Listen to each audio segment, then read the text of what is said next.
IT বাড়ির পক্ষ থেকে আপনাদের সবাইকে স্বাগত জানাচ্ছি আজকের বাংলা ভিডিও টিউটোরিয়াল পর্বে। গত পর্বে আমরা ড্রপ ডাউন মেনু তৈরি করা শিখেছি এবং আশা করি সবাই বাসায় প্র্যাকটিস করতে পেরেছেন।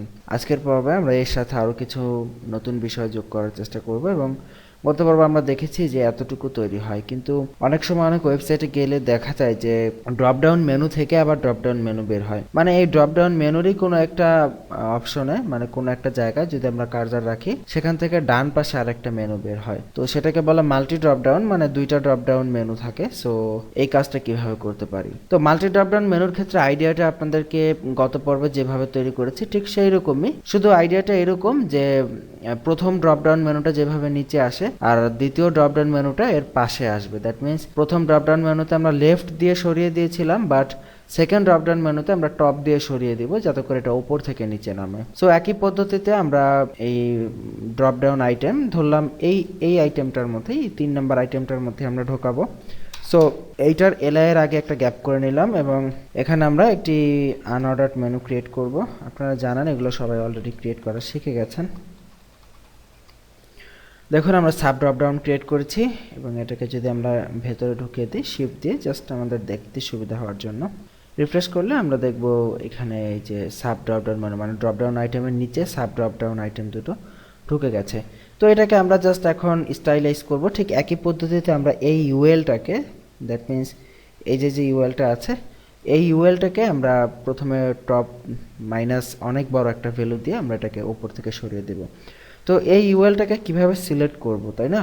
এটাকে সিলেক্ট করতে হবে, দেখুন মেনু, তারপরে এলআই, এর পরে ইউএল এর পরে এলআই, তারপরে আবার ইউএল। সো অনেকগুলো ধাপ পেরিয়ে মূলত এটাকে সিলেক্ট করতে হবে। তো আমরা এখানে দেখুন আমরা এইভাবে ইউএলকে সিলেক্ট করলাম, প্রথমে মেনু, তারপর এলআই, তারপর ইউএল, তারপর এলআই, তারপর আবার ইউএল। তো নর্মাল অবস্থায় এটার পজিশন অবশ্যই অ্যাবসলিউট এবং টপ -9999 পিক্সেল।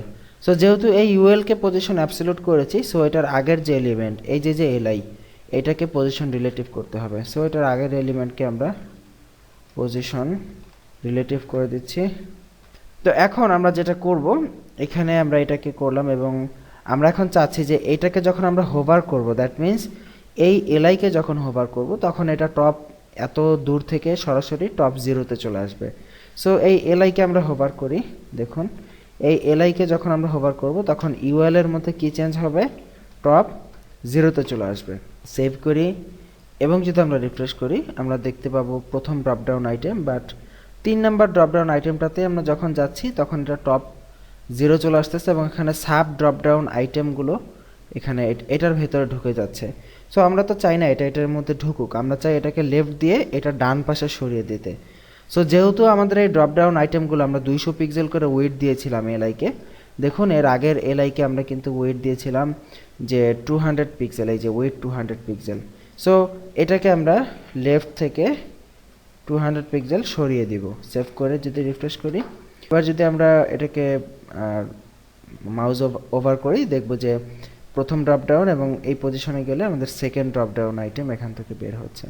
সো এই হচ্ছে সিস্টেম, খুবই ইজি, জাস্ট আমাদেরকে পজিশনিংগুলো ঠিক করতে হবে। এখন এই ড্রপ ডাউন আপনারা কোশ্চেন করতে পারেন, এটা যে শুধু 3 নম্বর এলিমেন্টকেই দিতে হবে এমন না। এই ড্রপ ডাউন আপনি যাকে দিবেন তার সেই ড্রপ ডাউন হয়ে যাবে। যেমন এই ড্রপ ডাউন, আমরা পুরো ড্রপ ডাউনটা এখান থেকে কেটে নেই, যদি কপি করে যদি আমরা সবার শেষ এলিমেন্ট যেটা আছে সেটাকে যদি দিই, আমরা জাস্ট এটাকে যদি এর মধ্যে যদি বসাই সবার শেষ এলিমেন্টের মধ্যে, টোটাল ড্রপ ডাউন যদি রিফ্রেশ করি দেখবো সবার শেষ এলিমেন্ট থেকে এই ড্রপ ডাউন আইটেমগুলো বের হচ্ছে, আমরা ইউজ করতে পারতেছি। আপনি চাইলে এর পাশে আরও একটি ড্রপ ডাউন ইউজ করতে পারেন, ঠিক সেম ওয়ে আরও একটি দিতে পারেন, আপনার ইচ্ছা মতো যতগুলো খুশি আপনি ইউজ করতে পারবেন। সো এটাই হচ্ছে মূলত ড্রপ ডাউনের সিস্টেম। আশা করি আপনারা বুঝতে পেরেছেন, খুবই ইজি এবং আপনার বাসায় প্র্যাকটিস করে ফেলবেন ড্রপ ডাউন মেনুটা। আমরা নেক্সটের পর্বে আরও কিছু দেখার, অন্যান্য বিষয় দেখার চেষ্টা করব। তো সেই পর্বে আমন্ত্রণ জানিয়ে এখানে বিদায় নিচ্ছি। ভালো থাকবেন সবাই, সুস্থ থাকবেন, আল্লাহ হাফিজ।